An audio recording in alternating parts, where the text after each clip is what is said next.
இந்த உலகத்திலே மனிதர்களில் பலர் லட்சங்களையும் கோடிகளையும் செலவு செய்தால்தான், இன்னும் பலர் வாழ்நாள் முழுவதையும் வணக்க வழிபாட்டில் கழித்தால் மட்டுமே இறைவனை அடைய முடியும் என்ற வெகு தூரத்தை வைத்திருக்கிறார்கள்.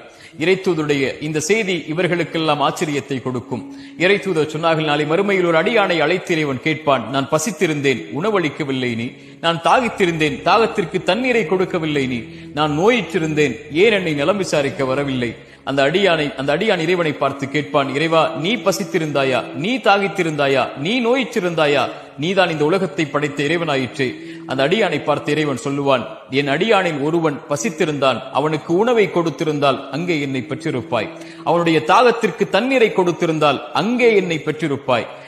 அவனுடைய நோய்க்கு செலவழிக்க அல்ல, நலம் விசாரிக்க சென்றிருந்தால் என்னை நீ அங்கே பெற்றிருப்பாய்.